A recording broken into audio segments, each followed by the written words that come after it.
ओम शांती. 22 जुलै 1972ची ही अव्यक्तवाणी. या अव्यक्तवाणीचे टायटल आहे नष्टो मोहा बनण्याच्या वेगवेगळ्या युक्तिया.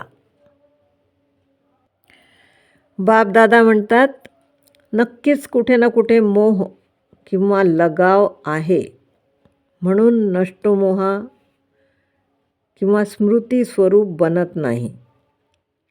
बाबांशी जो वायदा केला आहे की सगळे संग तोडून एक संग जोडू, हा वायदा निभावत नाही.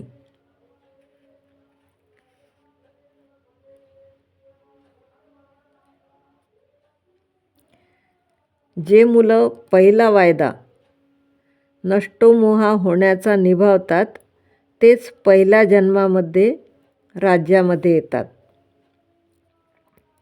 पहिला वायदा म्हणा की पहिला पाठ म्हणा, पहिला अलौकिक जन्म म्हणा किंवा पहिला श्रेष्ठ संकल्प म्हणा. बाबदादा म्हणतात यात काय कठीण आहे? आपल्या स्वरूपमध्ये स्थित होणे, आपल्या स्मृतीमध्ये राहणे हे कठीण वाटायला नाही पाहिजे.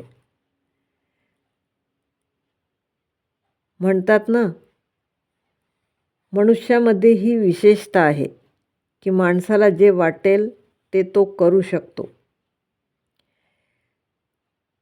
जनावरं आणि मनुष्यात्मा यामध्ये हाच मुख्य फरक आहे. तर ब्राह्मण मुलं तर श्रेष्ठ मनुष्य आत्मा आहेत, शक्ती स्वरूप आत्मा आहेत, ज्ञान स्वरूप आत्मा आहेत, बापाच्या समीप संपर्कात राहणाऱ्या आत्मा आहेत, बापाची डायरेक्ट पालना घेणाऱ्या आत्मा आहेत, पूजनीय आत्मा आहेत, बापापेक्षाही श्रेष्ठ मर्तबा मिळवणाऱ्या आत्मा आहेत. मग त्या साधारण कशा असू शकतात?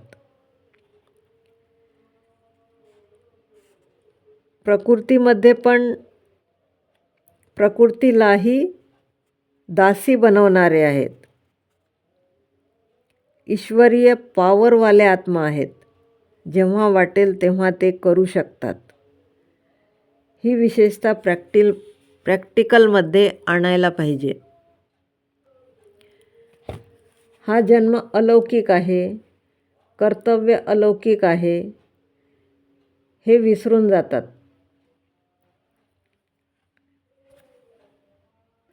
बापदादा विचारतात, नव्या जन्मात जुन्या संबंधाचे, जुन्या जन्माचे लगाव राहतात का? मग व्यक्तींशी लगाव कसा राहतो जेव्हा की नवीन जन्म मिळाला? बापदादा उदाहरण देतात, काही लोकांना नेहमी आरशात पाहण्याची सवय असते. तसेच ज्ञानरूपी दर्पणमध्ये, आपल्या स्वमानरूपी दर्पणमध्ये नेहमी पाहत राहा. देह अभिमानापासून नक्कीच स्वमानमध्ये येऊन जातील. जसे स्थूल शरीरामध्ये कोणताही काही फरक असला तर पटकन आरशात समजते, तसेच अलौकिक दर्पणमध्ये आपलं वास्तविक स्वरूप काय आहे हे समजून जाईल. व्यर्थ संकल्पाचे स्वरूप, व्यर्थ बोल,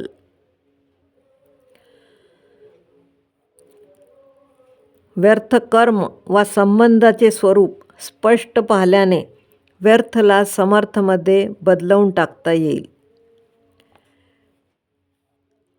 जेव्हा नष्टोमोहा बनून जातील तेव्हा नेहमीसाठी स्मृती स्वरूप होऊन जातील. जेव्हा सर्व प्राप्त्या एकाकडूनच आहे तर तृप्तात्मा का होत नाही? काही अप्राप्त वस्तू आहे का?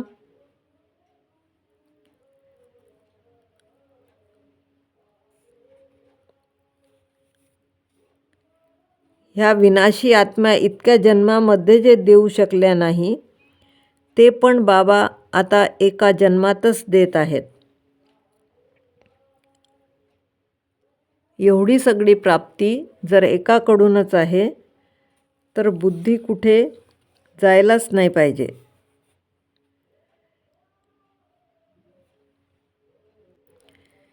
बापदादा म्हणतात, आपल्या हदच्या स्मृतीमध्ये राहिल्यामुळे ज्या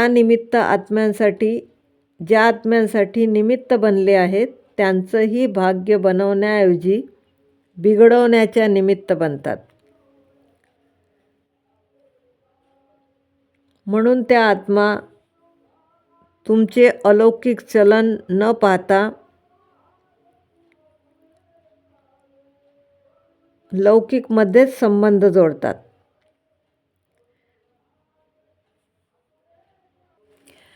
जसा 5 मुखी ब्रह्मा दाखवतात, कुठे कुठे 3 मुखही दाखवतात, तसेच ब्राह्मणांचेही 5 मुख्य स्वरूप स्मृतीमध्ये राहायला पाहिजे.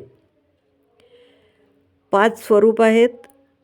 मी बच्चा आहे, दुसरा गॉडली स्टुडंट आहे, तिसरा रुहानी यात्री आहे, चौथा योद्धा आहे आणि 5वा ईश्वरीय वा खुदाई खिदमतगार आहे.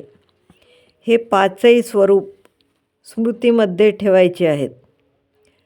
सकाळी उठल्या उठल्या बाबांच्या बरोबर रूहरुहान करता तेव्हा बाबांशी मुलाचे नाते जोडायचे आहे. उठल्याबरोबर पहिलं स्वरूप मी बाबाची संतान आहे. नेहमी कर्म करत असताना या 5ही स्वरूपांना आपल्या दर्पणमध्ये पाहायचे आहे.